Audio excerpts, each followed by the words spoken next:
The cake had 60 candles on it. I remember thinking someone was going to start a fire. I was standing near the back of the room close to the exit, holding a glass of sparkling water I hadn't touched. The hall my mother had rented smelled like gardenias and carpet cleaner, and the string lights she'd ordered from some boutique party supply store were already flickering near the far window. There were about 60 people there. Relatives, neighbors, a few of my dad's old coworkers from the plant where he'd worked before he retired. My aunt was filming everything on an iPad she was holding sideways. My cousin's kids were running between the tables. The DJ my brother had hired was playing soft jazz that nobody was actually listening to. I had driven 4 hours to be there. I want you to understand that. 4 hours because my mother had called me 3 times in 1 week and said it would mean the world to her if I came. That my father only turned 60 once. That family was family no matter what. Those were her exact words. Family is family no matter what. I wrote them down after the 3rd call, because something about the way she said them made me feel like I was being reminded of a rule I had supposedly agreed to. My name is Marcus. I'm 32 years old. I own a small software development company that I built from nothing over about 6 years, starting in a studio apartment with a used laptop and a client who paid me $800 to fix their e-commerce checkout page. I tell you this not to impress you, but because it matters later. Everything I have, I made. There was no inheritance. There was no loan from my parents. There was no safety net. When I was 24 and eating instant noodles 4 nights a week because I couldn't afford groceries and rent in the same month, nobody called to check on me. I want you to hold on to that detail too. My brother's name is Derek. He's 3 years older than me, which makes him 35. And he has always been the son my parents talked about when they were proud and the son they called when they needed something done. He went to a state school on a partial scholarship, got a degree in business administration, and has been working a mid-level management job at a distribution company for the last 9 years. He makes decent money. Not great money, but decent. He has a wife, 2 kids, a mortgage, and the kind of debt that comes from spending like you earn more than you do. I am not saying any of this to be cruel. I am saying it because it explains why what happened that night happened at all. Derek and I were never close. We weren't enemies exactly. We just existed in parallel. He got the bedroom with the window. I got the one next to the furnace. He got the car on weekends in high school. I got a bus pass. None of it ever felt intentional. It just felt like the natural order of things in our house, which was that Derek came first and I came eventually, if there was anything left over. I made peace with it young. I stopped waiting for things to be fair and started figuring out how to not need them. By the time I was 28, the company had its first real client, a regional logistics firm that paid us a retainer. By 30, we had a team of 7 and a second major contract. By 31, we were being approached by a larger firm about an acquisition. I hired a lawyer. I took my time. I did everything right. And last spring, 11 months before my father's birthday party, I signed the deal. The acquisition closed for just under $2 million.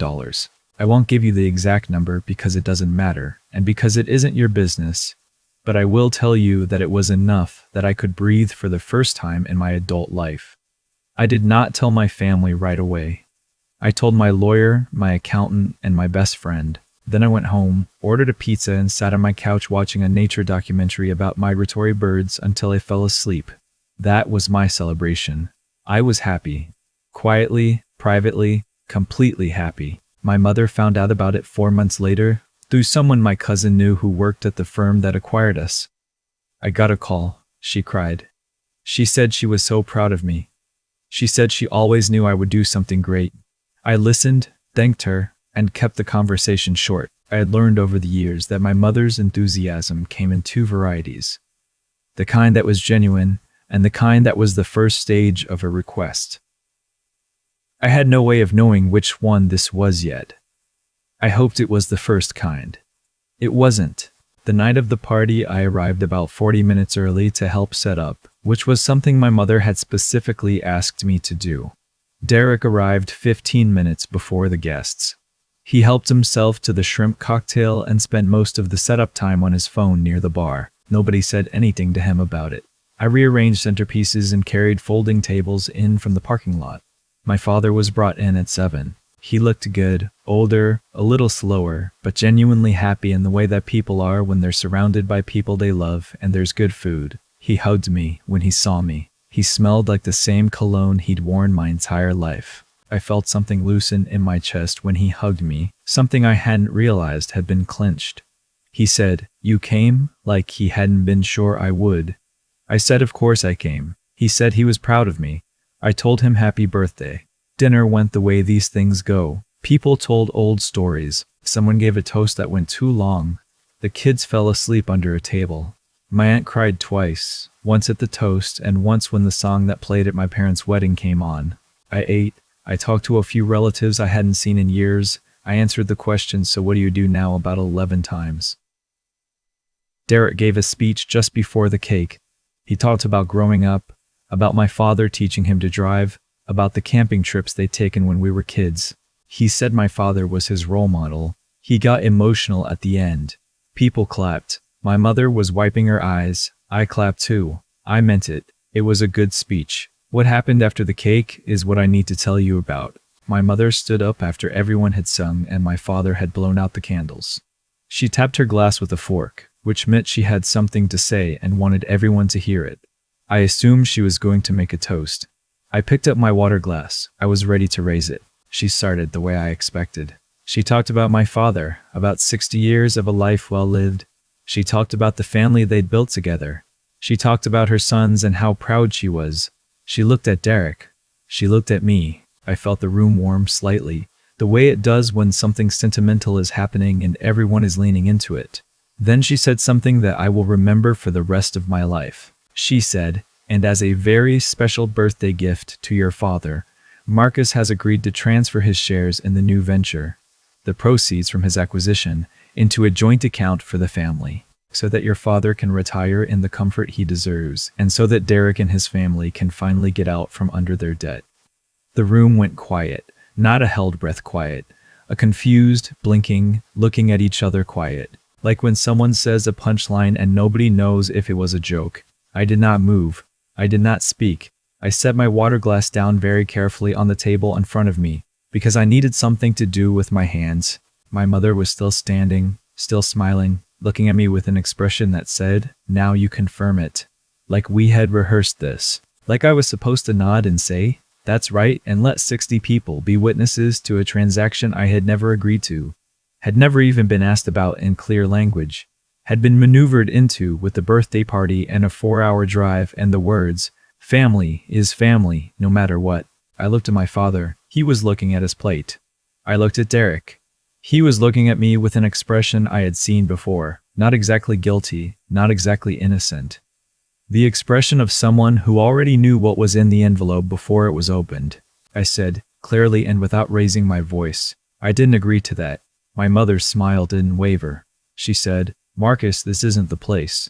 I said, "Then you shouldn't have said it here." She said, "Your father is 60 years old. Your brother has 2 children. Your family needs you." I said, "I understand that. I didn't agree to this." Then she said it. In front of 60 people, neighbors, relatives, her friends from church, my father's old co-workers. She pointed at me and she said, "If you walk out of here tonight without doing right by this family, you are not my son. You have never been part of this family. You just used us when it was convenient, and now that you have money, you think you can leave us behind." The string lights flickered again near the far window. I looked at my father one more time. He still didn't look up. I picked up my jacket from the back of my chair. I put it on slowly, because my hands were not entirely steady and I didn't want anyone to see that. I straightened the collar. I picked up my phone from the table and put it in my pocket. I turned to my father and I said, "Happy birthday, Dad. I love you." I don't know if he heard me because he didn't respond, but I said it and I meant it and I needed him to know. Then I walked out. The night air outside the hall was cold in the way that October nights are cold. Not winter yet, but done pretending to be anything else. I stood in the parking lot for a moment. I could hear muffled voices inside, the sound of music starting up again, someone trying to get the evening back on track. I looked at my car. I looked at my phone. There's something they didn't know, something that, had they asked me anything at all about how the acquisition worked, instead of just assuming that a sum of money was sitting somewhere waiting to be redistributed, they would have understood immediately. The acquisition had closed 11 months ago. The proceeds had been received, taxed, partially invested, and partially used to pay off debts and fund a new project I was quietly developing. There was no lump sum sitting in an account. There was no transfer of shares to be made because I no longer had shares. The company had been sold. What my mother had just announced, in front of 60 people, as a fait accompli, as a birthday gift she'd already wrapped and put a bow on, was not only something I hadn't agreed to, it was something that didn't exist in the form she'd described. But that wasn't even the part that mattered most. What mattered most was the 3-year-old promissory note I had on my phone, signed, witnessed, notarized for a loan I had given Derek at his request in the amount of $43,000. He had come to me 2 years before the acquisition, when I was still building the company, when $43,000 was not nothing to me, when I had to move money around and give up things I needed to give it to him. He'd said it was for the mortgage. He'd said he'd pay it back within 18 months. He'd said, "You're my brother. I wouldn't do this if I wasn't desperate." He had not paid back $1. Not one. I had never brought it up. Not at Christmas. Not at Thanksgiving. Not when my mother called to tell me how much Derek was struggling, how the kids needed new clothes, how the mortgage was eating them alive. I had never said a single word, because I had made the decision to let it go as a gift and move on, and I had made peace with it. Until tonight, I sit in that parking lot and I made 2 phone calls. The first was to my lawyer. He didn't answer. It was 9:30 on a Friday, so I left a voicemail that said, "I need you to pull the promissory note for the loan to Derek. I also need you to be available Monday morning. I'll explain everything then." The second call was to someone I will not name, because their privacy matters, but I will tell you they were connected to the firm that had acquired my company, and I will tell you that they were the kind of person who, when something incorrect is being stated publicly about the terms of a closed deal, prefers to address it directly and immediately. I explained what my mother had announced inside that hall. I explained the language she had used, transfer of shares, the acquisition proceeds, joint family account. I said I needed that corrected, professionally and clearly if possible tonight. They said they could be there in 30 minutes. I sat on the hood of my car. The parking lot was quiet except for the sound of the highway a few blocks over. I ate the dinner roll I had put in my jacket pocket at some point during dinner. I have no memory of doing this, but apparently I had the presence of mind to take a dinner roll, and I waited. It was actually closer to 25 minutes. He was a colleague of the firm's legal team, someone I had met twice during the acquisition process. He was the kind of person who wore a suit on a Friday night without it looking strange, who carried a portfolio under his arm like it was as natural as carrying a wallet. He shook my hand in the parking lot. I told him I appreciated him coming. He said he had been at dinner nearby and it was no trouble. We walked back into the hall together. The party had continued. Someone had turned the music up. A few couples were dancing near the far end. The cake had been cut and distributed. My mother was standing near the gift table, talking to one of her friends, her back to the door. She turned when she heard us come in. I watched her face go through several expressions in about 2 seconds. First, surprise that I'd come back, then something like relief or triumph. Then confusion as she registered that I had someone with me. Then something else entirely, a kind of stillness that I had never seen on her face before. When she recognized who it was, he introduced himself. He named the firm. He said, pleasantly and professionally, that he understood there had been some discussion tonight regarding the terms of a concluded acquisition, and that he wanted to make sure there was no confusion. The transaction had been completed in full. All proceeds had been distributed to the appropriate parties, and there were no outstanding shares, accounts, or assets associated with the company that could be transferred or redirected in any form.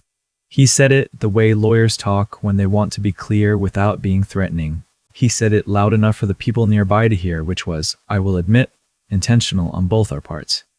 My mother did not say anything. Derek had come over when he saw me walk in. He was standing about 8 feet away. He heard everything. My father was sitting at the head table. He had turned in his chair. The colleague thanked everyone for their time, wished my father a happy birthday with what seemed like genuine warmth, and left. He was in and out in under 4 minutes. I did not make a speech. I did not address the room. I walked over to Derek, and I handed him my phone with the promissory note open on the screen. I said quietly, just to him, I never said anything about this because I had decided to let it go. I want you to understand that tonight changed that decision. My lawyer will be in touch Monday. I took my phone back. I looked at him for a moment. He didn't say anything. I don't know what I was looking for on his face. Maybe I just wanted him to know that I knew, and that I had always known, and that I had chosen grace every time until tonight. Then I turned and I went to my father. I sat down in the empty chair next to him. He looked older up close than he had when he'd hugged me earlier. He looked tired. He looked like a man who had spent 60 years working hard and loving people who didn't always deserve it, which I understood better than I ever had before. I said, "I'm not angry at you." He looked at his hands. He said, "I didn't know she was going to say that." I said, "I know." He said, "I told her it wasn't right to do it that way." I said, "I know that too." He said, "You're a good man, Marcus. You always were." His voice had that catch in it that men of his generation get when they're feeling something they haven't been given the language to say directly. I should have said that more when you were growing up. I should have said a lot of things more. I didn't cry. I'm telling you this not because it makes me stronger or better, but because I want you to understand what I felt in that moment, which was not grief, exactly, and not anger. It was something quieter. The feeling of seeing something clearly for the first time after years of looking at it sideways. The feeling of a door closing softly instead of slamming. I squeezed his hand. I told him happy birthday again. I told him I loved him. Then I stood up, and I straightened my jacket, and I left. I drove home that night with the windows down even though it was cold. Somewhere around the second hour, my phone started buzzing with messages. My mother. My aunt. A cousin I hadn't spoken to in 3 years. I glanced at the screen at a red light, but I didn't read any of them. I turned the phone face down on the passenger seat and I turned the radio up. The messages kept coming for the next several days. My mother's first few were angry. The language she used was the same language she had used in that hall. Sharp and guilt-soaked and designed to make me feel like the thing I had refused to do was actually the thing I owed. Then the messages shifted. They became plaintive. She said she hadn't meant it the way it came out. She said she'd had too much wine. She said she'd been under pressure, that Derek's situation was worse than I knew, that she had panicked and handled it badly. I read all of them. I want to be honest with you about that. I read every single one and I felt them. I am not someone who has made peace with not having a family. I am not someone who wanted any of this. I would have given almost anything for a version of that night where nobody did what they did and we all just ate cake and went home. But I also understood something that the messages didn't address, which was the question of how my mother had known to stand up in that room and make that announcement unless someone had planned for it to happen. The wine did not write the speech. The panic did not find the language about transferring shares and joint accounts. That language came from somewhere. It came from a conversation that had happened before I arrived, in a room I wasn't in, with people who had counted on my presence and my love for my father to make me too cornered to say no. I had been invited to my own ambush. My lawyer sent Derek a formal letter the following Monday. The promissory note was clear. The amount, the date, the signatures. Everything was documented. Derek called me twice that week. I didn't answer. The third time, I answered. He said he was sorry. He said he had gotten in over his head and hadn't known how to ask for more time. He said he had known my mother was going to do it the way she did. I said, "Derek, I believe that you didn't plan the specifics of that night. But I also know that you told her about the acquisition and you let her believe she could pressure me into solving your problems for you, and you said nothing when she stood up in front of 60 people and lied about what I had agreed to. You let that happen." He was quiet for a long time. Then he said, "Yeah." Just that, yeah. There was something in his voice that I think might have been genuine. I don't know. I have stopped trying to read people in my family as accurately as I used to because I think I trusted my interpretations more than the evidence. I worked out a repayment plan with him through the lawyer, not the full amount immediately. I am not a debt collector, and he does have children, and I am not interested in punishing people for the sake of it, but something regular and documented, because I have learned the difference between generosity and being a soft target, and I intend to know where that line is for the rest of my life. My mother and I did not speak for about 6 weeks. Then she called on a Sunday morning, and I answered because I had decided before she called that if she called, I would answer. She said she was sorry. She said she had been wrong. She said she had spent 30 years trying to hold the family together, and somewhere along the way, she had confused holding things together with controlling them. And she knew it, and she was sorry. I listened. I didn't tell her it was fine, because it wasn't, and I didn't think lying to her was a good foundation for whatever came next. I told her I appreciated her saying it. I told her I needed some time. I told her that I loved her, which was true, which has always been true, which is one of the more complicated things I carry. She said, "You didn't have to come back in that night. You could have just driven home." I said, "I know." She said, "Why did you?" I thought about that for a moment. I thought about the way she had looked when she saw who was with me. I thought about 60 people sitting in a room that still smelled like gardenias, being told a story that wasn't true. I thought about my father with his hands folded on the table, not looking up. I said, "Because I needed the record to be straight, not for revenge. Because you told a story about me in front of everyone I grew up around, and I needed them to know what was real." She was quiet. Then she said, "That's fair." And it was, and it is. I have a small office now, on the 4th floor of a building downtown, where I am building the next thing. It is quieter than I expected after everything. The team is small again, just 3 of us right now, and the work is slow and careful, the way early work always is. I drink my coffee before it gets cold. I go home at a reasonable hour. I call my father every other Sunday, just to talk, and he answers every time, and we talk about baseball and the weather and occasionally, carefully, more than that. I have not been back to any family gatherings since October. Maybe I will again someday. I don't know. What I know is that I show up when I choose to, for reasons that are mine, and I leave when I decide to, and no announcement made in front of 60 people with gardenias in the air can change what is legally, factually, and permanently mine. I kept what I built. I kept what I earned.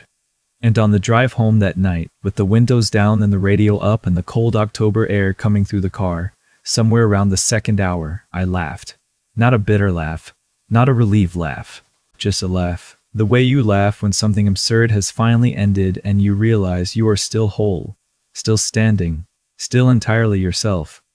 That's the part nobody planned for. That I would be okay. That I would walk out of that room and still be okay. If you're listening to this, and you've been in a room like that, not the same room, not the same family, but a room where someone used your love for them as a pressure point, where the people who were supposed to protect you were the ones you needed protection from. I want you to know something. You are not required to stay. You are not required to fund someone else's peace with your own. And the moment you walk out of that room and into the cold night air, the moment you get in your car and drive home with the windows down, that is not abandonment. That is not failure. That is you understanding finally and completely that your life belongs to you. I built mine from nothing. I will keep building it. And the candles on that cake are long since out.